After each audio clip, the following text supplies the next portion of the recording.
everyone. Welcome to the May 11, 2021 School Committee meeting. This meeting is being recorded on SMAC for future viewing. Please rise for the Pledge of Allegiance. I pledge allegiance To the flag of the United States of America and to the republic for which it stands, one nation, under God, indivisible, with liberty and justice for all.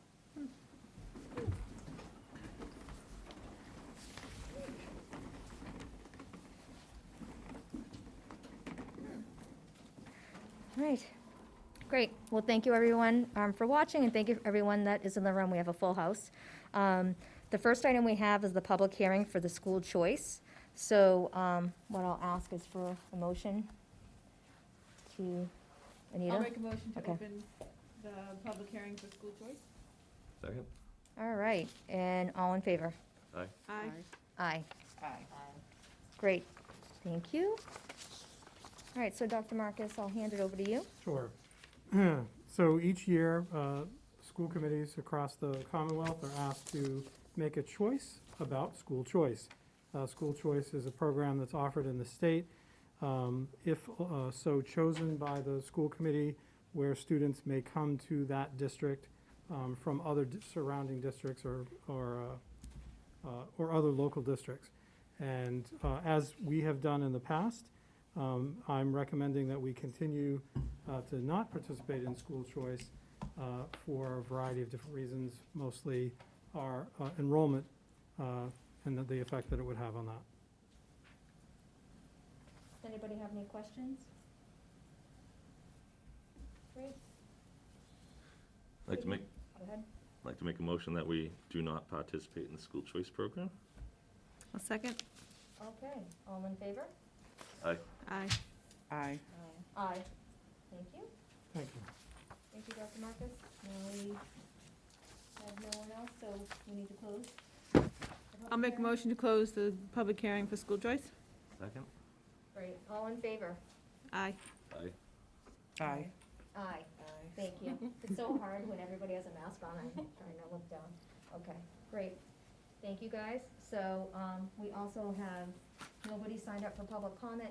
I was able to grab that myself, Joe. And, so we'll move on from that. And what we will do is we will go to Dr. Marcus. It's your time for the superintendent update. All right, very quick, we've got a big agenda, so I'll try to be brief. A few things of note for folks tonight. First of all, we were informed yesterday that we are going to be participating in the Mass Youth Health Survey, which is done at the middle school in grades 6 to 8, and it's 2 classes, so it's just 50 students. And it's similar to the Pulse survey that OASIS, that a youth commission runs, to get a sense of how kids are doing and feeling about their health and wellness. So we heard about that and shared that with Mr. Colantonio yesterday, so we're getting ready for that. There are 119 middle schools across the state who were chosen by DPH, actually, believe it or not, is run.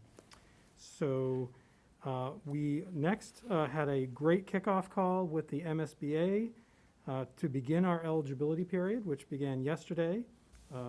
And we are now in the process of having the monthly deliverables given to the MSBA. The first is a certification form that Mrs. Gropey has at the moment. We'll send that over to the MSBA once we're all set with that, and then we go from there to the building committee and each of the monthly deliverables from there. We've got a great support team at the MSBA, and we're excited to move on that project, so that's great. MCAS is underway, as most folks have been dealing with, and I thank our administrators, our teachers, our parents and kids for taking care of the MCAS this year. We've got all kinds of unique things going on in terms of taking it remotely and other kinds of uniquenesses during COVID. And I thank everybody for their patience as we figure the MCAS out, and thank you all for your hard work with that. It's a lot. And finally, tomorrow is School Nurses Day. So I'd just like to say a big thank you to our school nurses. Hats off to them. We could not have done this year without our amazing school nurses. So many thanks to them, and a celebration tomorrow. And that's it. Thank you very much, Dr. Marcus. Can I just ask you one super quick question? Sure. With the update on the South you guys had met with the MSBA, Yep. when will you start putting together the building committee and appointing folks to that? That is, we're working on that right now, and that is, will be to them by July 2nd. So, Oh, Yep. okay.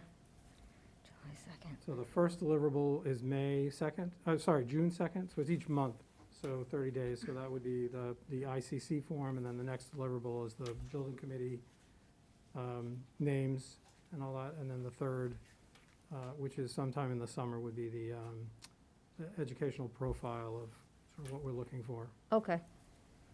So more to come on that process, so the public Not the- understands. Yeah, not the program, but the initial sort of piece, the educational profile. Okay. Thank you. Sure. Wonderful. Well, we're on to new business, and All I am right. super excited. Don't know about you, Dr. Marcus, and everybody. So the first item under new business on the agenda is the Media Relations Manager appointment.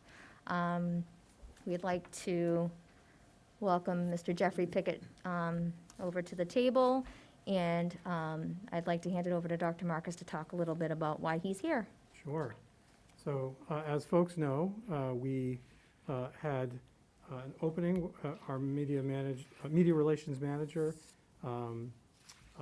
left a few weeks ago, and we posted and opened a search and had a committee where we got together and looked at the folks who had applied, and we're thrilled to see that Jeffrey Pickett was interested in rejoining the Black Knight community, and we're thrilled to see your name. And after our process, I'm excited to say that Mrs. Gropey and I, who are on the committee, were both very, very pleased that you are here, and that we're hopeful that I'd like to recommend, I think we'd both like to recommend to the committee that you join us as the next media relations manager.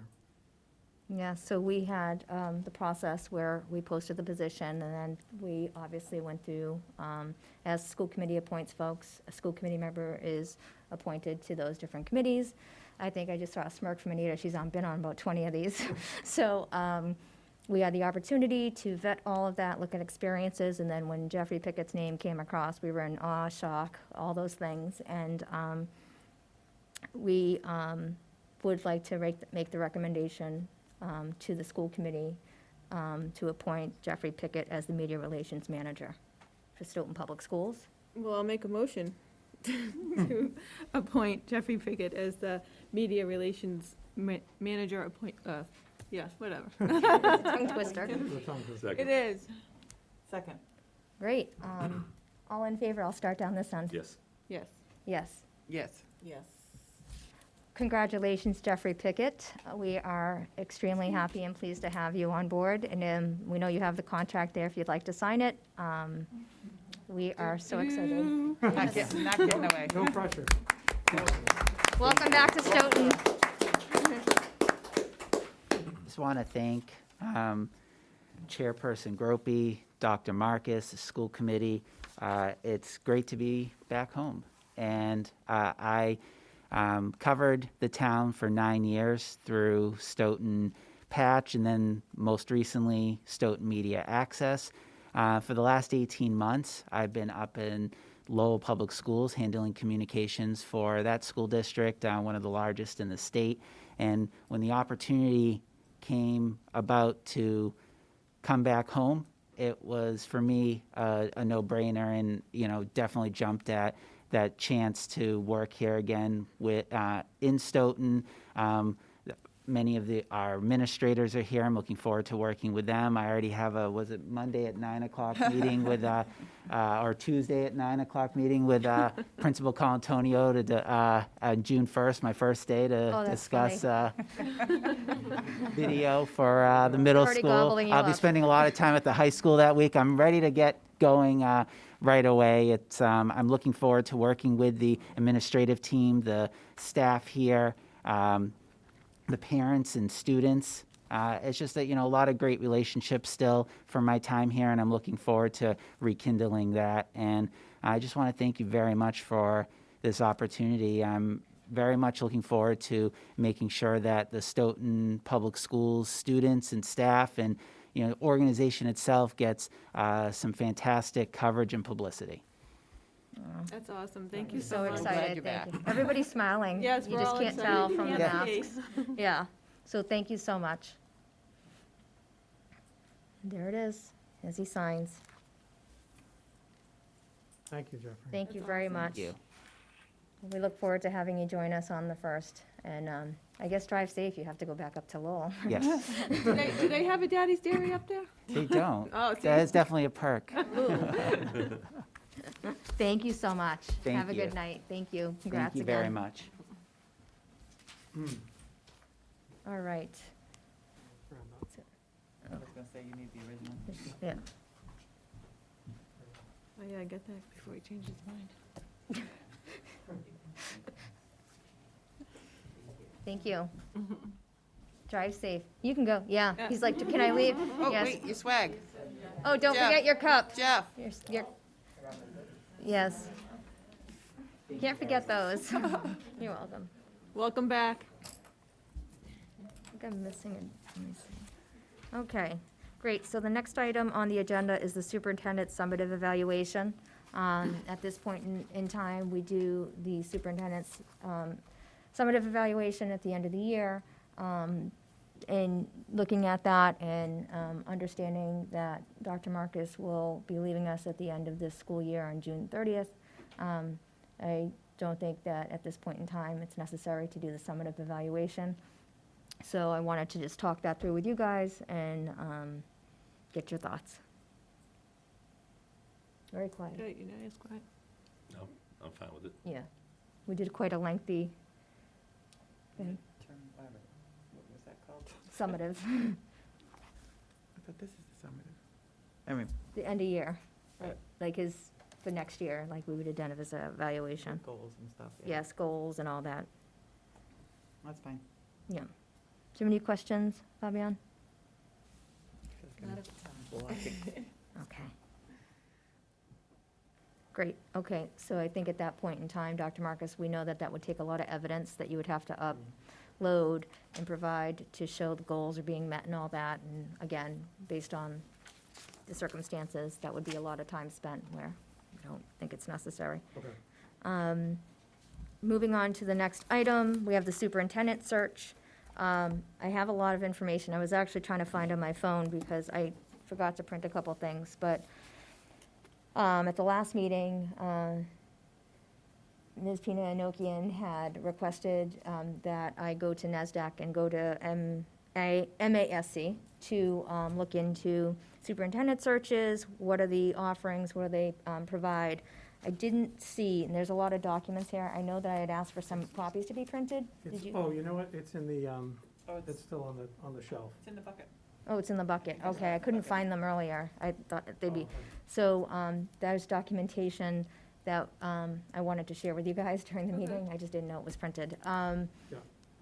So, in that event, what I did do is I spoke to Mr. Glenn Kuchar, who's director at the MASC, and, we talked about the search that we did when we, had brought on Dr. Marcus, this is his second year, and I went out to NASDAQ, also got an information packet from them on the services that they provide for the superintendent searches.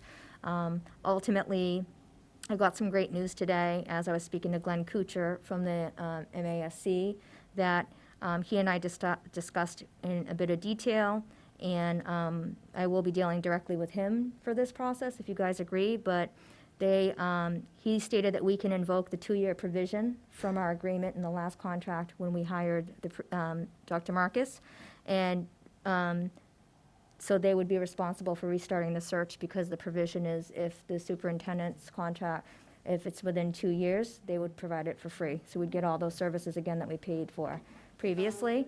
So we did make that agreement this afternoon, if you guys are willing to do that, and that way we won't have to, it's like about a $10,000 to $14,000 process, and we can start effective tomorrow if need be, and they can just post it. So I know that what we want to try to do is get this search moving as quick as we can, so that the students can possibly have a seamless transition coming back next year. So I'll just pause and see what your thoughts are. Well, I'm okay with sticking with MASC if that's what the rest of the board would like to go down that road. Absolutely. I'm fine with that. The only, only thing is, if I remember correctly, you needed people to volunteer to run some of those Oh, Community outreach. community I groups. don't believe that we need to do the community focus groups because of it's been within 2 years. Okay. so, Sure, we'd get, Yeah. we'd get direction by them, Yeah. but. No, but the only reason I brought that up is if people are willing to go that route, we need somebody to volunteer Well, if the- they were necessary, so. I believe it was sorry. Mr. Hardy from Yes. MASC that actually ran those. Okay, okay. Sorry, guys, this was the NESDEC information. You guys gonna pass one? Sorry, guys. Yeah, I think the last time it ran pretty well, so I don't have a problem using the same system, Okay. especially when it's at no fee this time as When opposed it's to last free? time. Yeah. And, yeah, so I think based on that, I believe I was able, right before the meeting, to get an idea of what was in the contract, and it cost us, Mary had it, and I apologize, I'm trying to look, maybe it's attached to this, but I believe it cost us about $10,000 to $12,000 2.5 years ago when we started that process. One thing that Glenn Kuchar noted is by using him directly, he's going to assist us with this.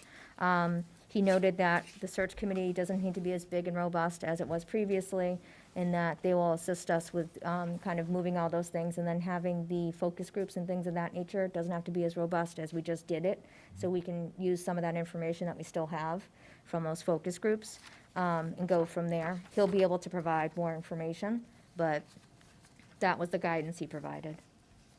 I also, in my own opinion, I think we should post it as soon as possible. Yeah. Just because this is the time I think that people are considering moves, if they are considering, and it get our name out there. Mm-hmm. With that being said, I don't know if this would be an appropriate time, but I'm gonna just make the suggestion that since we are deciding to go with MASC to do the search, if we would just appoint Mr. Ford as interim superintendent until that point of hiring a superintendent, if you would do that. Do we need to ask them first? No, I was Sorry. just surprised. Oh, okay. Well, thank you for the vote of confidence. But, you know, I'll do whatever you ask me to do in terms of keeping things moving forward and supporting the district as we go through this transition, so. Okay. I was just thinking, because if we have to post for interim and then post for, I just don't know how Time-consuming, the yeah. process would go. Yeah. Well, we'd be focusing on finding an interim first, and then that would take time. It and just then- might take longer, so just That's a to, good point. you kind of know what's going on around here. Kind of. Kind of. So what we would, I guess, I just want to be clear, just to make, so what we would have to do is, it would have to be, if that's what we would decide to do, would be effective July 1st, as Dr. Marcus is the superintendent till June 30th. June 30th. Right. So, that would be like an interim, but we just have to talk about it publicly, guys, so I'm just throwing it out. So if that is something that we would to consider, then we would have, it would be effective July 1st, and then we would have to figure out, is that until a permanent is, you know what I mean, appointed, chosen, et cetera. So I don't know what you're, I didn't because think we'd have that to make a far. motion, I think, to, what's that? I said, I didn't think that far. Yeah. Yeah, that's Well, you why I'm can- like, hold on, you it's a can- good idea, but hold on. Let it sit for 2 weeks until the next meeting, so you can let him think about if it's something he really wants to tackle for the summer as well, instead of putting him on the spot. And Well, we're gonna have to let It's much fun. we're gonna have to know now, if we're gonna search for a permanent, then that's what we're searching for. If we're gonna search for an interim, we need to let them know We that we're search gonna for an search for an interim interim immediately. We have to do the interim first. So that's why we just gotta chat it out. I'm fine with Yeah. it, but we just have to chat it out, and go from there. What's the turnaround, a normal processing time, I guess, the finding one, does anybody know? How long is it normally? How long did it take us? I know that there's a few people, What was On it, the 6 search. months? It was it about seemed like six- it was longer than that. Maybe, It maybe, was about 6 months because we knew that Dr. Bizzi was leaving. We started in January, I want to say. December, January, yeah. I think it was January. so maybe a year, because we I appointed. thought it was closer in to a a year that we Yeah, were on the search. Yeah, it was a lot, everybody's shaking their head like, yes, it Oh, was a year. So, yeah, it was a long time. I think the 6 months was when we all had to get involved and do site visits and do all the We had the traveling. focus groups and all that, we had other stuff that went on before that too. If we do an Correct. interim, do we have to have a time frame, like cut off, or can that be negotiated at any given time, to extend it, or if we hire somebody sooner rather than later? I think that's why it's important for us to talk about it, because we obviously have to say effective this date, but is Maybe- it until, Maybe, Glenn Kusher would know something about that too. Yeah, How do you construct an interim clause in a contract, and do we I don't have to think have- we would do that. I think what would happen is, I spoke to legal counsel actually, regardless of who we would put in or what it would be, because, I honestly don't know. So, yeah, so he had mentioned that, dependent on if we were to choose an interim that was within the district, we would have to be specific that it would end on the day after Dr. Marcus's last day, and then Start. it's probably important to state something of effective this date. It can't just be forever, so it has to have an end part. Until the hire of a new superintendent. Correct, so we need to figure out that wording, and then we would make that, that decision, and then we would go from there. And what that would do is that would help us focus on getting a permanent and putting our resources into that, and then not having a year-long search, but more of the summer search. And because we did all the focus groups and all that for like a year, like 2 years ago, Yep. we can utilize all that, and the recommendation from MASC was to make a smaller committee. So that I'll appoint like someone for that, because they'll want to start kicking that off, to talk to them about that. And then, so we would start all of those things quickly. And then with the hopes that we'll have a new superintendent by the start of the school year. So the interim hopefully would be for a couple months, to bridge that gap. And then if we do that search, and we're obviously here and we're elected to do what's best for the children of the town, so if we feel that we don't find someone that is appropriate to put in as a permanent position, because it's obviously a very serious decision, then we would probably have to come back to the drawing table and say, we did a search, we didn't find anybody, we need to talk about interim, and that's when we say, do we want to go through the interim search for the year and find someone for that piece, or do we, like, how, it's a different What do we do? discussion.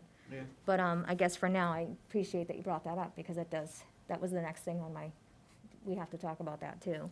I would say we go for look for a full-time superintendent, and like you were saying, if the resumes don't come back that are appropriate, then we'll say, okay, we'll look at our options then and go for an interim for the year or whatever.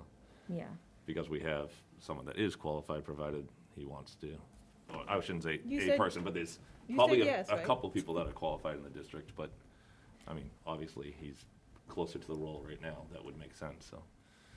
And I know, Dr. Marcus, you guys have been working very close over the past, like, couple of months to work on some things together. And one of the bigger things is the South project with the MSBA. I know that Mr. Ford has been in those meetings, which is nice. In addition to that, is also part of town meeting and attending those, and has been for years past, so is familiar with that process. So that helps us prepare for fall town meeting as well. So that's another positive I just thought of while I was talking. Yeah, I See? didn't think that.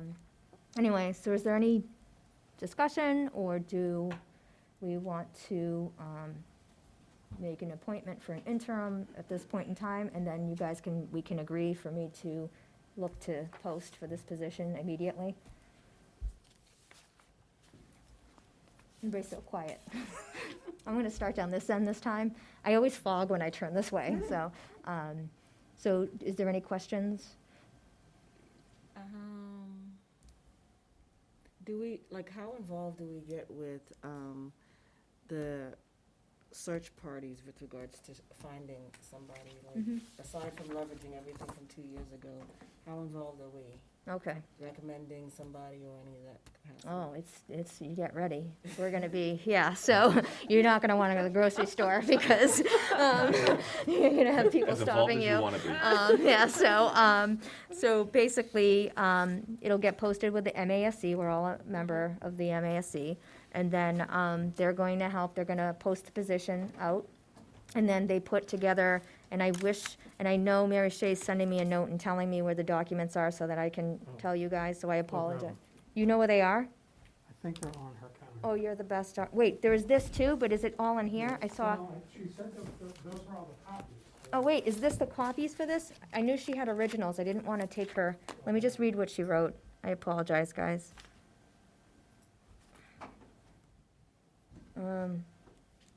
Oh, she's the best. Invoices in the brown folder. Brown folder. Okay. Yes, it was $12,000 we had spent, so we get to reuse that $12,000 by doing this and doing it effective immediately. Thank you, Mary.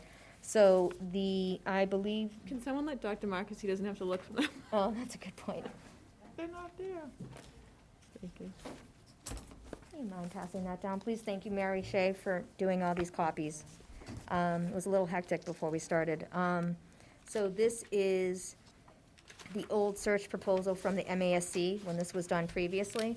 So basically, Fabian, what will happen is they'll post the position, there's pamphlets they do for us, all part of the cost. They put together flyers, pamphlets, go out to different areas, post the job, look for resources. They vet through all the applications that come through, so it's nice to have that third party. And then they review, like, the background checks, all those things are done by them. And then what we'll do is we'll go back to look at all of the work that was done when there were focus groups. And those focus groups were with elementary groups, parents, secondary staff, and all of those folks, just students, et cetera. So we'll pull all of that information back, and then look at that. And then there'll be a search committee. It's gonna be very small, so it'll be myself. Probably gonna appoint Ms. Pina Inokian. Well, she's probably gonna cringe because she did this the last time. So because she did it the lengthier, one-year version the last time, yes. And and then we will have a few other folks that'll be part of that. And then the MASC is really gonna guide us through. They'll tell us how to outreach in the public and all that. They'll hold those meetings, like help us do all that. So that's the great part about it. And then we do interviews. Okay. And then Site visits? that's the part she's gonna be excited about. So then, we do the interviews, and then you kind of whittle down, it could be like 7 people to 2, or 3. And then when you do that, we all Go to go to the the site. sites, that we go to their Wherever schools, they're and we from. walk through, and then we sit down, and we get to interview people that are in that district to ask them questions, and then learn about them. And we're in their environment, so we get to understand like how things work, how things move, et cetera. And then we, as a committee, we ultimately make that decision as a team. So it all kind of comes back. And we bring them Yes. back here for a final interview. Yes. So it's a lot of moving parts, and what will happen is, coming from this meeting with that, we will have a timeline that will be put together by the MASC, and then that will tell us all the things that we need to do and when we're gonna meet them. Okay. Okay? Yep. Sorry, that's the short version, but it's really long. So, okay, so I'm happy to reach out to Glenn Kuchar if we can get a motion on the table for interim, and then that way I can move forward with permanent views, I think, right? We can go from there. So I'll let you, since you started this whole Oh, thing. no, I'd make a motion that we appoint Mr. Ford as interim superintendent effective July 1st. Right? Yes, till a permanent, till we Did What's you the end want word? to think about it Till the first? superintendent. Is that the, no? We need an interim for when Dr. Marcus leaves for the couple months. And what's the end, the words? Till a superintendent is appointed. Okay, until we appoint, The new superintendent? I don't know, this is your motion. I would say Indefinite, it superintendent, could be not permanent indefinite. superintendent. Yeah.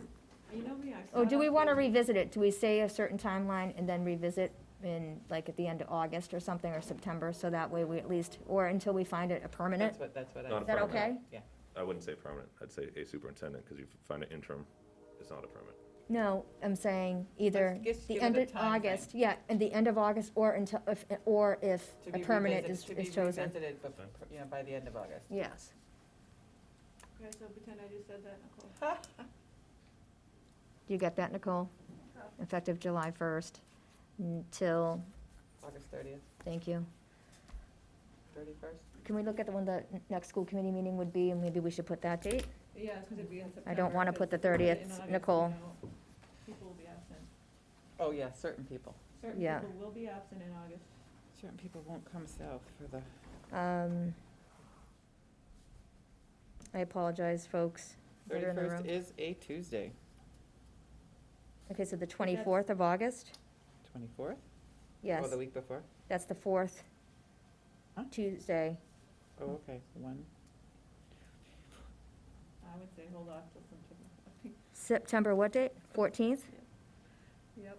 Yeah, so I think that if we say, you're right, because we don't want the school year, so if we said September 14th, or if we find a permanent, that's the end of the motion. Do you want to? If, we might need to revisit it. Well, we If just we don't revisit have on the one. 14th. Right. On the 14th, we will if we don't have one. We'll appoint Mr. Ford, effective July 1st, Mm-hmm. be visiting on September 14th if, The permanent is not. If no Permanent is permanent not has been located appointed. by that time. Okay. Just trying to look up wording. I just have emails from MASC, so I apologize, guys, I'm just, it's just so much. Okay, so why don't we do that? So we'll revisit on the 14th, or, go from there. Do you have that, Nicole? Does that work for you, Mr. Ford? Sure, I'll do whatever you need me to do to make sure the fact that everything keeps running smoothly and we're in a good position when the new superintendent takes the reins. Thank you. Thank you so much. Sorry, we just threw this on you. Surprise. She did. I'm just going, no, I'm just kidding. Okay, all right, so so you did a second? Okay, so all in favor, I'm gonna start down this end. Aye. Aye. Aye, aye. Yes. great, thank you. So, thank you, Mr. Ford, for helping us out. Thank you. And thank you, Dr. Marcus, for, I know you probably wanted to say, wait, guys, that's the wrong thing to say. You wanted to help us out there. So, yeah, thank you, guys. Sure. All right, so I will contact the MASC tomorrow, and then we'll get things moving immediately. And then look out, school committee, for emails, just as I will just share information as I get it from them. I will forward it to you guys. Okay. The next thing we have on the agenda are the school improvement plans, and I am delighted to welcome Mr. Cancelleri from the Daw Elementary to the table. Welcome. Yay. Welcome, welcome. Mr. Canceller, can you push the, Of course. All right. Thank you so much for having me here tonight. Looking forward to presenting my school improvement plan at an efficient pace, because I know we have other principals who will be presenting theirs as well. So thank you again. I want to take a second to thank the Daw School Council and the Daw School PTO, two parental organizations that have really supported the Daw School community throughout this entire year. And also were two sources of parental feedback that allowed me to make adjustments as necessary while keeping the family's feedback in mind. So thank you to those organizations, my staff, students, and families at the Daw. You'll notice when you go through the pages of the school improvement plan, the mission statement has not been adjusted, the core beliefs have not been adjusted, The school profile information on pages 3, 4, and 5 is just information extracted from the Daw Elementary School profile page on the Department of Education website. So I will not bore you with regurgitating that information as it is right in front of you. On pages 6 and 7, and I think this is a common theme amongst all the elementary school principals, the most recent standardized assessment data that we have available to put into our school improvement plans is the MCAS data information from when we, 2018, 2019. That was posted on September 27th of 2019. So I think we all utilize that. So where we did not take MCAS this past year, and we're currently taking it now, which was very successful, by the way. It was really neat to see remote kids taking the MCAS test. Our IT department and Linda Feeney, it was an unbelievable effort. So since we don't have that information from before this year, there are going to be some summertime conversations and collaboration amongst administration, curriculum directors, Mrs. Feeney, administration, to just have conversations on how do we move forward, but it will be based on, hopefully, the MCAS data from this year will be available, STAR 360 assessment windows will be closed, NSGRA, so we'll be having summertime conversations to make the appropriate next steps in terms of doing what's best by our kids, instructionally and academically. So that's on pages 6 and 7. On page 8, it is the generic information about current class sizes and the impact of class size on student performance. At the Daw School, there's no major adjustments taking place this year. I have 4 sections at 5th grade. I will be moving 1 down to 4th grade to have 4 4th grade sections. And the only other big impact place at my school is the Therapeutic Learning Center program. Currently, I think 10 5th grade students are moving on from that program to the middle school. And we're going to be taking in approximately 9 to 10 kindergartners. So it offsets and will require a rebalancing of the support personnel to make sure that the kids are properly supported. Now, we met as elementary school principals to collaborate on the goals that are embedded in our school improvement plan. And while we all have very different school populations, different staff, different students, different challenges, we faced a very similar year of challenges and obstacles. And so when we developed our action plans, we, on a macro level, felt as though if we had identical school goals and action plans, that we could move forward into next year collaboratively, and kind of teamwork makes the dream work. So as we move forward through the presentation of these plans, we're each going to focus on a particular action goal to be the most efficient presentation possible. So I will be focusing on, and I'll be brief, the professional practice performance SMART goal. So I'll just read it quickly. It says, by June 2022, teachers will continue to receive professional development in the area of technological educational tools and will embed them in their everyday instruction in order to ensure the skills and knowledge gained by educating students during a pandemic are not lost as the district begins shifting back to full in-person instruction. In summary, what this is really saying is that during a year of challenges and some tough times, there was some bright spots. And a huge bright spot while in the 21st century is seeing the development of the skill set of kids and teachers and administrators in their use of technological tools. To walk into a kindergarten classroom and see a kid be able to log into a Google Meet independently or work on a Google Slide are skill sets that we cannot lose. So our plan as an administrative team, and you'll see the list of responsible parties, is to identify this summer what technological tools do we want to keep using in Stoughton Public Schools. Then the next step is this summer, what professional development and ongoing support do we need to make sure is continued throughout the year for staff and students to make sure that they're effectively used. After that, throughout the school year, through observations, walkthroughs, check-ins, and surveys, we would keep checking in with staff members and students to see what is worthwhile to keep. Do you need any extra support in any certain department with any certain technological tool? Then come December, our thought is that we would survey the teachers to see how is it going. And then also, are there any additional technological tools that you would like to see implemented? Because as we know, from now till December, Google will come up with another application that might be very helpful in the educational world. And then at the end, use those survey results, those walkthroughs, that feedback, and see if we should be implementing any additional tools into our educational world in the Stoughton Public Schools. So that is my professional practice SMART goal that you'll see carried across all the elementary school plans. So do you, oh, go ahead. Yeah, please. And it's probably for everybody. I notice most of them are going to be dependent upon devices. Mhm. Being that hopefully 60 to 75% of our kids are back, how many devices have we lost or broke, or do we have an idea? So- Are they generally all back? He's laughing We're kind at of that. doing an ongoing inventory. The Okay. old devices, that we gave out kind of when we were rapidly reacting to the ever-changing world. Scrambling. I think it's tough to track those down. Okay. These new ones that we've given out and dispersed to 2nd through 5th grade, we did it in a very intentional manner where students had to sign out, sign in. They were given in the fancy cardboard boxes, so there was more pride in the receival of those devices. Okay. There was more contract language about the expense or the actual parental responsibility if one were to get broken or lost. So we've had no issues with those since we've, handed them out. And I think we've done a pretty good job of collecting the old ones back. Majority have come back. Yeah. Oh, And that's now we good. have a, And are they taking them home still, or they, Yeah. so come and go with them? Okay. I'm just gonna go down to Fabian, I'll start down here, no, it's okay, do you have any questions before he? Just a general question, you having these timelines and these action steps, just for my education, who's, I guess, monitoring or ensuring that you guys are taking the necessary steps in order to actually meet these goals by these timelines? so this is in my understanding, it is kind of a collaborative approach where all the responsible parties hold each other accountable, but it would be a conversation with the superintendent or interim superintendent at the time in terms of the principal's accountability with their school improvement plan.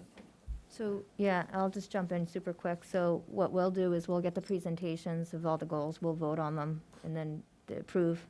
And then I believe whether it's a superintendent or interim later on, whoever it is, they meet with the principals and give them evaluations as we do the superintendent, and they hold them accountable to these goals. So they have progress reports and everything like that in terms of Correct. monitoring? And that's, things that the administrative team do, and we don't, get involved in that. We do the superintendents, and then the superintendent does the principals, so all that. It's the same process we do for the superintendent, Mhm. superintendent We do for ends up, Okay. Does that help? Yep. Cool. Anything else? I'm just gonna move down. I'm good. Guys, good? Good. All right, guys? Just one super quick with the technology.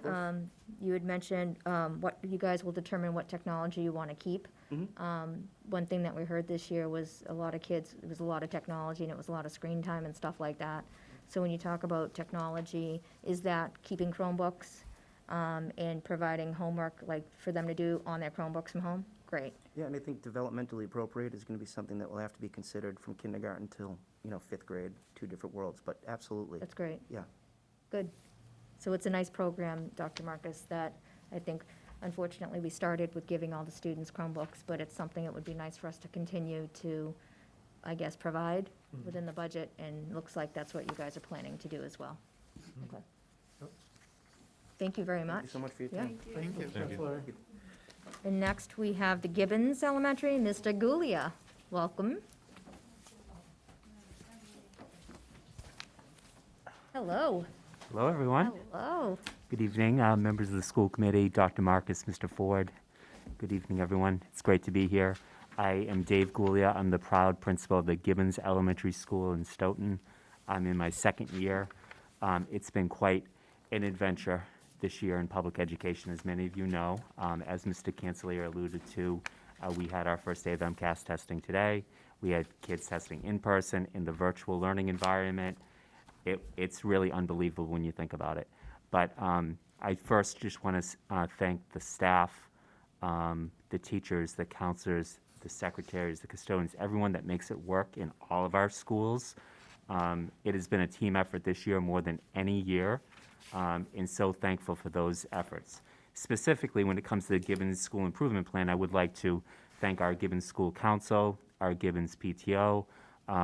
That's really where you gather your feedback. Of course, you gather it from your feedback, the feedback from your staff on a daily basis, but your school council and your PTO, you receive a lot of information about your community. Mr. Cancelliere did state that we tried to be very consistent at the elementary level this year with our improvement goals. The goal I do want to speak to is the element 4. It's around student mental health services and supports. We know we are dealing with a different type of challenge when it comes to students' mental health and social emotional needs. So this 4th element that I did some work on, and Ms. Feeney did some work on, Principal of the Hanson Elementary School, who will be speaking after me, that was really my focus after I got through the specifics of the Gibbons in terms of demographics and data and test scores.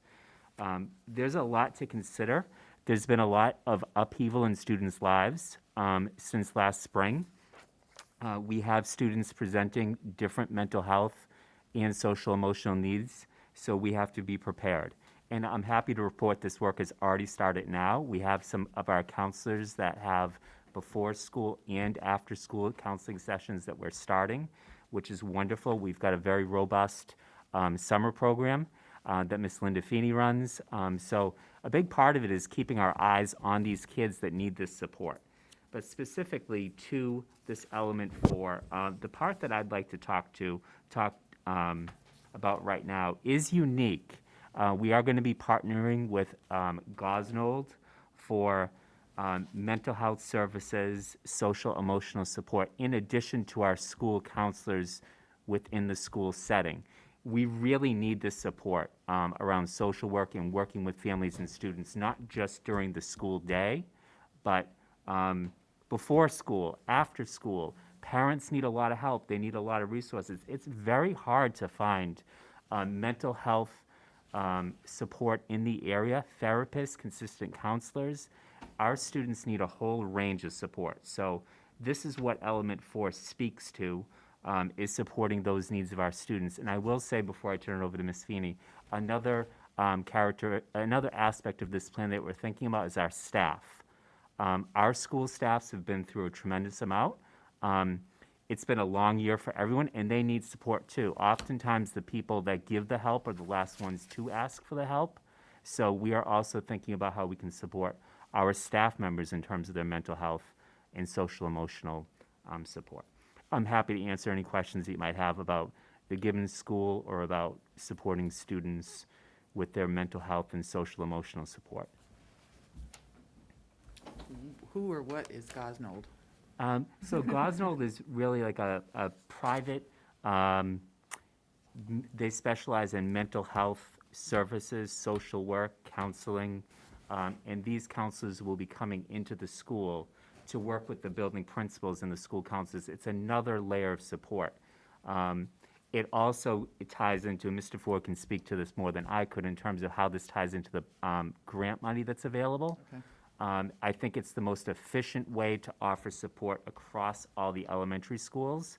I know that hiring additional counselors, there's a lot of budget ramifications to hiring additional staff. So we're hopeful that this layer of support does help. I can tell you that it's needed. I think we'll hear more about that when we get the walkthrough of the ESSER 1 and 2 grants too, which will be nice. Fabian, did you have anything? I don't know when, if that's gonna be selected, but how they were selected, Gosnell, like the criteria that were used in order to, are they gonna basically be, able to meet the needs of all of the students, the diverse staff that you have at the schools? Yes, so that's you bring up a really good point. The Gibbons is in our second year of our English Learner program, our EL program. We have multiple languages spoken in our school, and in terms of counseling needs, you absolutely have to take that in consideration. I have a lot of students that speak Portuguese at the Gibbons Elementary School, among other languages, and that's an area that we need assistance with. So these students will be identified by the administrative team, the teachers, and the counselors. But you're really going to want to target this support to see what the students need. Thank you. Anita? I'm good. Thank you for All right, putting I'm this gonna in pass your the baton improvement on. plans, guys, because this is what the school committee, this was a big push for us. We were asking Dr. Marcus and Mr. Ford about, so thank you. I'd like to now call up Ms. Feeney from the Hanson Elementary. Welcome. Thank you. I think it's the first time we've seen you in person in a while, Here right? I am. Yeah. Hi, everyone. I also wanted to just start with thanking people because this year has really taken a village. So number one shout out goes to our Hawks at the Hanson, the students, the families. They've been unbelievable. The teachers have been unbelievable. School nurses, custodial, Linda Feeney, who's run VLA, Dr. Marcus, Mr. Ford. I mean, we're just so very lucky. Also, our school council is amazing, our PTO. So I think without all these people, this would have been a lot bumpier ride, and it's turned out really to be an amazing year. And we're almost to the end of it, which is hard to believe. So that's pretty much how I wanted to start that. I know next year, a few changes at the Hanson is we are also getting our Ls back from the Wilkins School, so that will be a change we're very excited about. I'm very excited because I actually was an L teacher in my former life, a long time ago. So I'm very excited about that. We'll have a new staff member. I also believe we are going to have an additional kindergarten teacher next year, at least that's been requested, because our list so far is 51 kindergartners for 2 teachers. It's a lot of kindergartners for 2 people. So that's something we're working on for changes for next year. So I'm going to continue talking about what Dave was talking about just the Selwell piece of it. Some other things, we have the Alternative Learning Center at our school, so I think Selwell has always been number one, and I'm a true believer that healthy kids inside and out, like kids should be happy when they come, they should feel safe, they should want to be there. So I think that as a whole team, and we talk a lot about like trying to give similar or same experiences to all kids in Stoughton, like K to 5 should look similar or the same. Because I have the social emotional cluster in mind, shouldn't be, it's paramount there. So that's really we want healthy kids. So part of it is something we're adding. We've done it in the past, but we're going to have a Selwell team, which mirrors BBST. So BBST is our team that talks about kids who might be in need of more supports academically.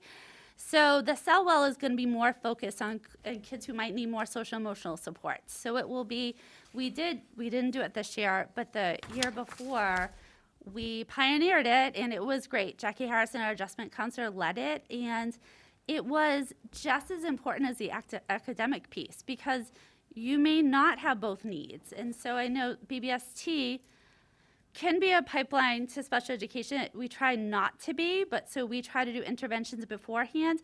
And for the Selwell piece, I mean, these interventions and things we talk about as the adults around how we can help kids who are struggling, it really makes a difference. Like we identify, we talk about different interventions, we come back in 6 weeks. So we're gonna do that, all 5 schools gonna do that next year. We're also going to have comm spots in every room. So comm spots are just parts of the classroom that are identified that we teach kids to use in case they are having a hard time. So that can include, well, we can't have anything soft, but it did have a soft chair and pillows, but it includes like a comm box, which could have this, I actually brought one of the, and they're simple. They're just really little things like strategies, like things I can do. Okay, I'm feeling frustrated, things I can do. Might have squishy balls, might have crayons, might have paper, and kids learn how to use it. So it's a 5-minute break. It's not, I'm not gonna be able to handle this and it's gonna ruin my whole class. It's gonna be a break and they learn how to use that. And kids are pretty good about it. We had it, we've had all the strategy boxes this year, but we didn't have the physical spot because we couldn't have kids moving around in that manner this year. But hopefully for next year, we'll be able to do that. Go back to more of that, something familiar. And it's kind of, they can advocate for themselves, like I'm feeling stress and this is what I can do. We're really lucky we have a guidance counselor and an adjustment counselor who are both great, proactive. I know this year, in order to help, and it's across all the schools, is that we have at least one guidance or adjustment signed up for like after school supports for kids too. So kids have been identified, they reach out to the families just to see what people need. Because people are struggling and some people won't reach out. So just to see, do you need anything? Some kids are doing virtual sessions, things like that. I think just being proactive and realizing like if kids are gonna learn, they have to feel safe, they have to feel happy, they have to feel heard. So I think that's the priority of all of us. So I think that was the end piece of that. I think it's number 4, but it should be number 1. Just gonna put that there. Which action step is, so which action step are you, just so I can, So it's the last, the 4th one, it is? yeah, Okay. it is Okay, number that 4. one. Okay. Yeah, it's the student mental health services and schools. So I think I got all of it. Okay. And that I do think, because we meet regularly, and I actually want to thank all of our peers too, because I do think we're such a good team. we do talk about these things, we do hold each other accountable, but at the end of the year, we are accountable to making sure these things happen. And this is shared with our staff too, so that's, they're part of it. This is all a group effort. Thank you, no, great. I'm gonna start down this end Okay. first, is that, oh, sorry, Oh, did I cut you yeah. off? Start down there. Oh, okay, sorry. Oh, good. No, they usually don't, so it comes back down really fast. I'm good, thank you.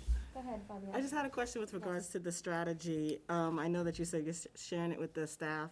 Are the parents gonna be, all this stuff, information shared with the parents as well? Just thinking ahead where if you have a student that's experiencing frustration in the class, or you have a student that doesn't exhibit frustration in class but exhibits it at home, so the parent might wanna practice these coping mechanisms at home in order to help them out. So I'm thinking maybe we should just share it with the. With everyone, yeah, I mean, these are the easiest thing to make, and like the kids, some kids have these, they bring them home. Definitely, I think that would be part of the open house too, because we do share what we're doing with the families, but I think that's an excellent idea. I think bring some of these home would be Yeah. easy to do too. Yeah, because I don't Yeah. have those coping Yes, mechanisms. would you like, would you like this one? You may have this one. Start early. Thank you. I actually was using it while I was waiting to do this, so. Oh, do you feel calm? Are you good? I was a little nervous, but I'm okay. Aw. Thank you. No, you're welcome, thank you. So where do you do these now, the boxes? It's, so I know that there's not a lot of moving around, so. So they are in the room, so, Yeah. and the kids who need them on a regular basis have their own set with Okay. them. Yeah, so I mean, it's not the same as it was the year before, and next year we hope it goes back, because it literally is a corner in the room, it's designated, it has books, it has everything kids need, and like, the guidance counselor and the adjustment counselor teach kids how to use it, so it's not just like, I'm not doing my work, I'm gonna sit there. And some kids never use it, some Yeah. kids use it, frequently.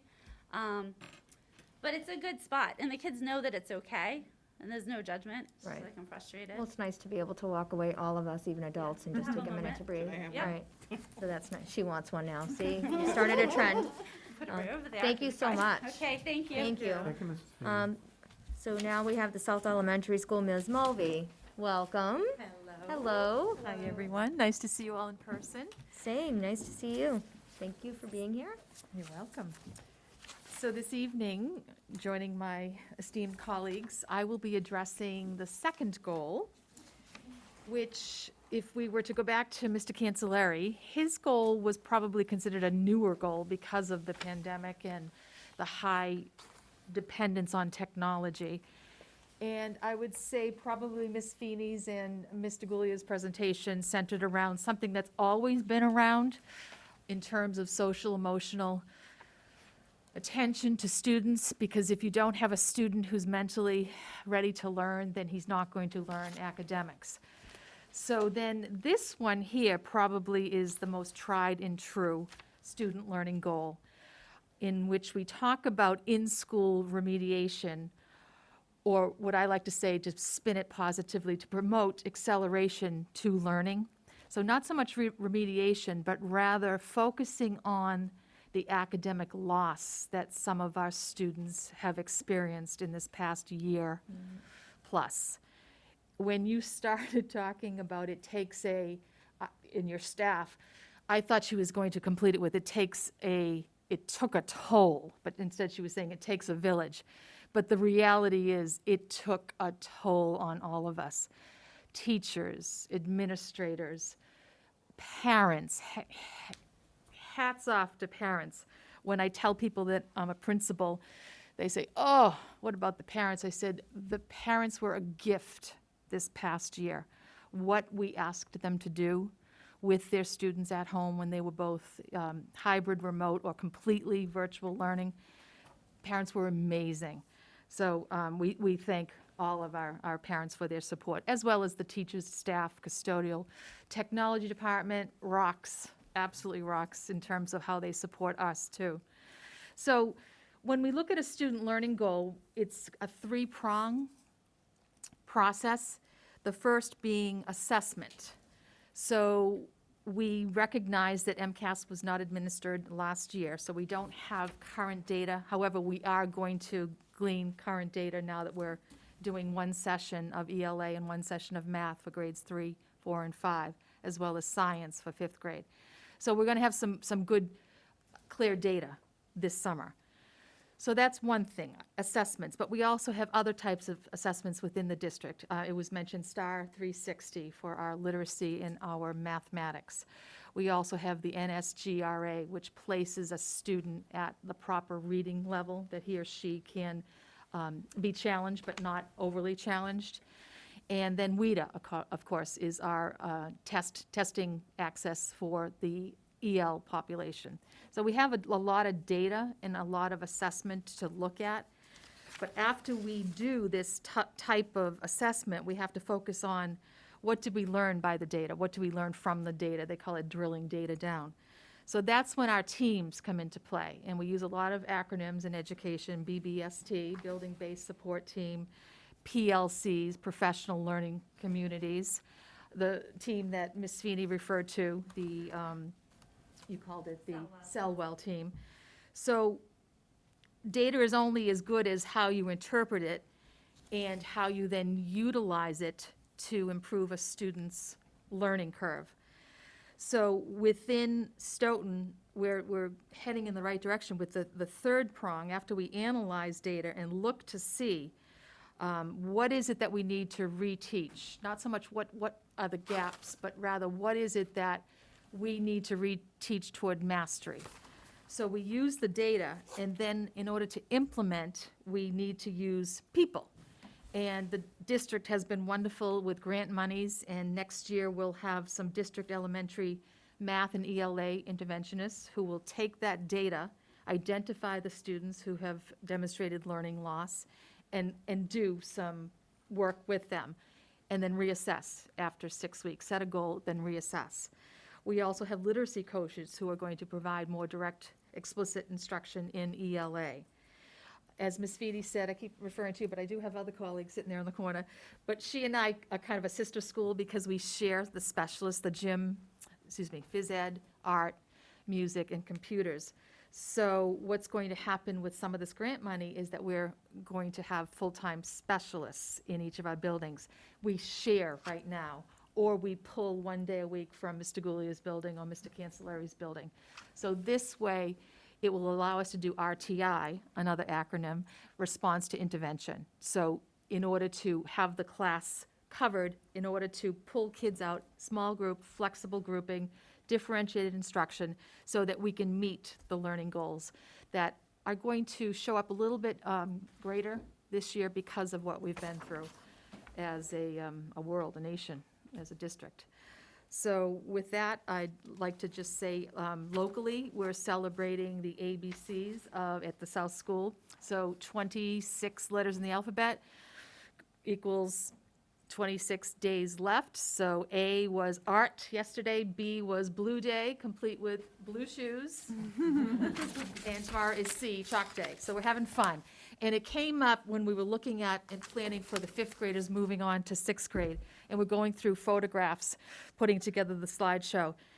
And we looked at each other and said, remember when we had fun in school? This year wasn't fun. We did our best. But things like, special incentives with, the whole school, small group learning together. We had to stay in rows, and we had to stay separated. We had to masks on, wash your hands. So there was a lot of that, which we can't wait to have fun again.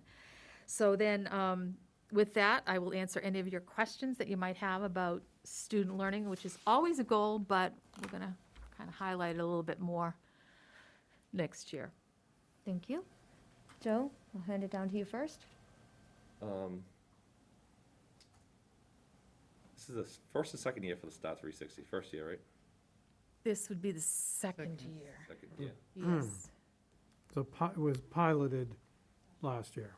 Okay. So, And I know all the schools are different, but are the parents going to be getting that information from the schools on how their students are doing with the STAR 360, or are you guys just using that for in-house data? Right now, it's a great question. We used it today for building-based support team.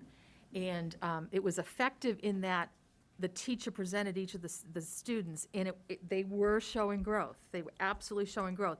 They came in really low in October, but they've made growth. They do share it at parent-teacher conferences, and it's nothing that, you know, you need to hide, because generally it is good information. Okay. Katie? Anita? Thank you for all your Fabian? work, everybody. You're welcome. Thank you. Yeah, just piggybacking off of Anita, I also want to thank all you guys for all your hard work and also trying to incorporate fun into the kids, because it's really important that they have fun in school. That way we can, you know, send them off.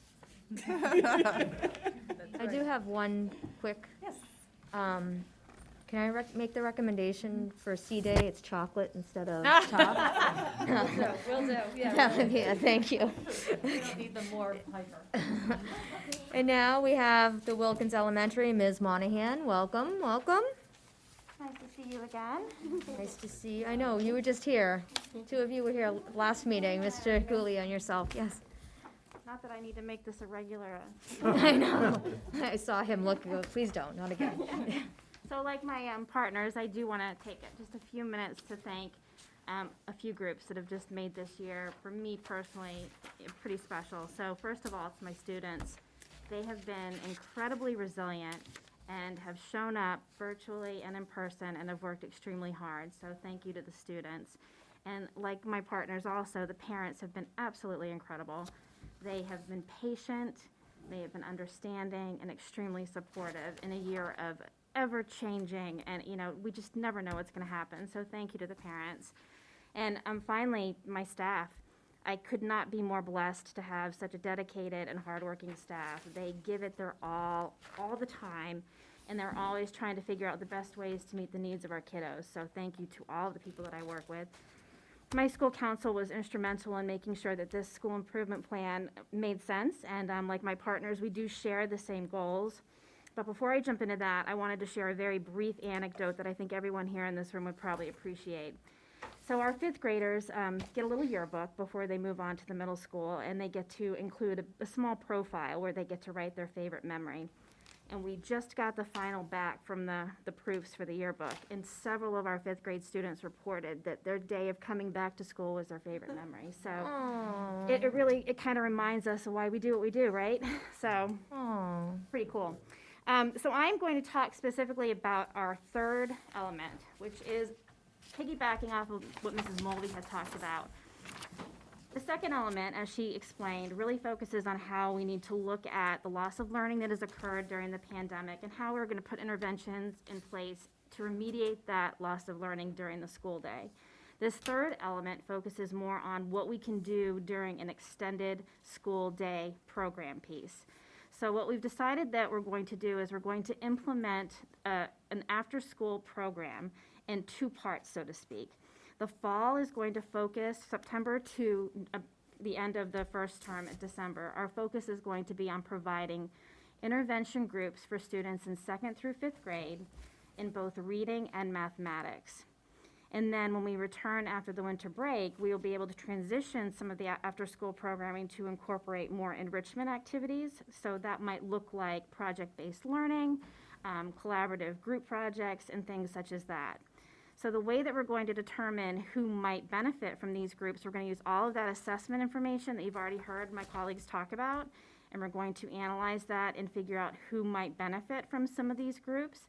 And then additionally, we will also be able to offer enrichment groups after school for the students that might not need remediation, but it's as important for them to have opportunities to support their growth, even if it's not remediation. So I'm trying to keep this brief because I know we've all been here for a while, but I'd be more than happy to answer any questions that you have. That was great. That was, you just pretty much, yeah. Thank you. Yeah, you just literally covered like everything and anything that's great. That was a lot of information. Thank you. That's nice to hear that that you guys are gonna have the after-school opportunities for all. It's everyone. And I think that's also part of the ESSER 1 and 2 grant that Mr. Ford will be sharing with us the presentation shortly. Thank you to all the elementary principals for your presentations this evening and for coming up individually, because I know in the past you've all sat together and all that stuff. So thank you very much. Now we're going to move on to the secondary portion of the evening. and yeah, I know, we're gonna call you up, Mr. Colantonio from the O'Donnell Middle School. Welcome. Hello. Hello. Hey, everybody. Again. This is on. It's on. You guys want to talk about school improvement plans for a little while? We live for it. So I will be doing the whole middle school show. I'll do every element myself. And the beginning of the school improvement plan is particular to the OMS, obviously, but it follows a similar pattern that Mr. Cancelleri talked about. The MCAS data is a little dated. There was no MCAS last year. We're doing MCAS at the middle school starting on Tuesday. We're excited to do that remote portion. Another new thing we'll be doing this year, remote MCAS, just like at-home learning, asynchronous learning, synchronous learning, in-person learning, lots of new things this year. Before I start to talk about the 4 goals, and I hope you do see that there is some commonality. We do have a pretty strong team. We do articulate vertically, which means that we talk to each other from level to level. And I think you'll see some patterns in the elementary school plan that echo in the middle school plan and in the high school plan as well. So before I talk about the 4 goals, I definitely want to thank my school council, in particular my parents on the school council. We met virtually this year. We got a lot done in just a few meetings, so I do want to say thank you to the parents who served on the school council and my community members who served on the school council. My faculty members, they kind of had to, but thank them too. And again, just echo what everybody said. It was quite a school year.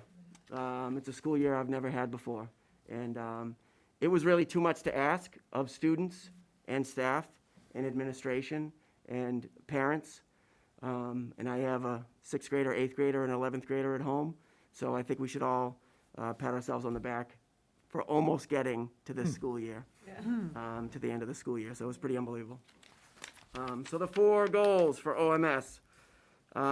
We're just looking forward to like getting back to school.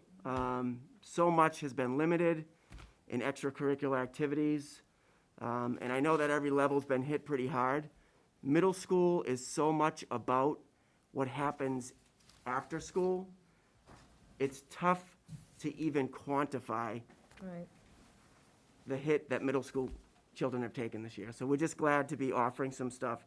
You know, we did the best we could. Staff was amazing. We offered some clubs and activities virtually, but we're just excited to kind of be getting back to our full menu of middle school offerings for next year. So our professional practice goal, I'm going to start on page 7, is going to focus in 2 key areas. We are, like the elementary schools, we are going to try to save the best of what we learned in technology this year. We are also, I want to say, to everyone watching at home, we are looking forward to doing this with the Chromebook for long periods of time at a time and saying, put those puppies away, guys, because we're just going to talk in person. We're looking forward to doing that. 25% of our students were remote this year, so we had to have that dual mode learning environment. It was important to do that, but we're looking forward to having everyone back next year. We're going to focus professional practice in 2 key areas. We are going to focus on saving the best of the technology that we gained expertise in this year. So many things I think will stay. There's a lot of great benefits to the dual mode learning environment that'll stick around. So we want to keep those things that work. And then we want to focus our professional practice on inclusive practices. So we're a responsive classroom school, and we want to continue with responsive classroom. That's a way to deliver SELWELL, that's social emotional learning and wellness, at the middle school level. We also want to focus on diversity, equity, and inclusion. So we've had an initiative at OMS for a number of years to try to diversify our teaching staff so that our teaching staff looks more like our student body. We've done a pretty good job, I will say, over the last few years, but we're still really only cracking, we're at 91.7% white in the self-assessment, by the way, is a mistake. That's people in in the document. We're about 89% white as a staff, which I will say is much better. It's much more diverse than we were a few years ago, but we're still looking at ways to be more inclusive as a school, celebrate our diversity, and we're going to continue trying to diversify our staff. Obviously, hire the most qualified, certified, best teachers we can hire, but that's been an initiative of ours for a number of years. So that's going to be the focus of our professional development for next year. Element 2, page 8. And I know I'm famously long-winded, so I'm going to try to go quick and then let you ask questions. I do also want to say, I forgot to mention before I started, I just wanted to mention that I had Jeffrey Pickett in my journalism class. That has nothing to do with this at all, but I just wanted to say that. No, let's keep going. Yeah. Yes. So for student learning, there was no MCAS last year. We have lots of data that we've gathered this year. We know where kids have had learning loss. We know the areas where they've had learning loss. We're focusing on those areas in our curriculum, but in the school improvement plan, we really wanted our student learning goal to be focused around social, emotional, mental health needs. So our goal is to implement a wide variety of school day activities and strategies designed to address learning loss and incorporate social, emotional, and mental health needs into the school day. So we're going to continue using Second Step. Responsive Classroom is at its heart an SEL program.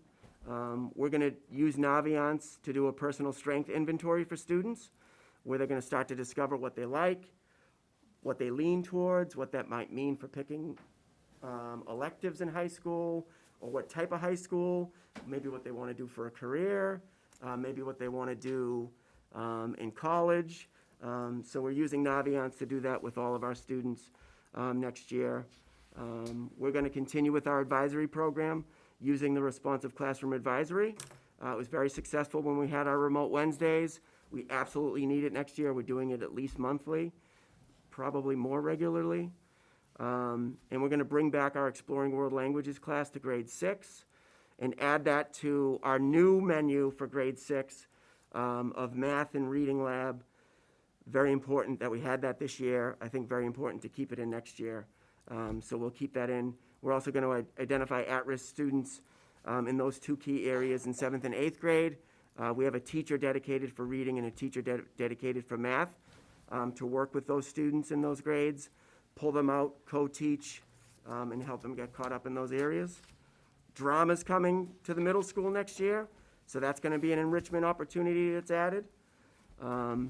Element 3 is student intervention, enrichment, and social emotional opportunities. So we just want to add a lot of stuff beyond the school day. This is extended school day opportunities. These are the echoes that you'll see with the ESSER grants, and I don't want to be super repetitive, but that's why you see these repeats. These are things that we're looking to provide to students after the school day. We want our whole menu of clubs and activities to return. We typically run about 28 or 29 of them in a regular school year, and we want to add like 6 or 7 more. We also want to have targeted after-school intervention in math, really basic math skills. That's what we're seeing.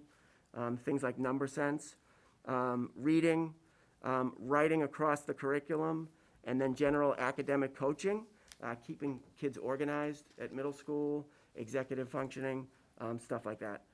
We want to have athletics, enrichment activities, and social emotional support after school. We also want to evaluate and revise this program at the end of the school year, keep what works, and maybe improve what can be improved.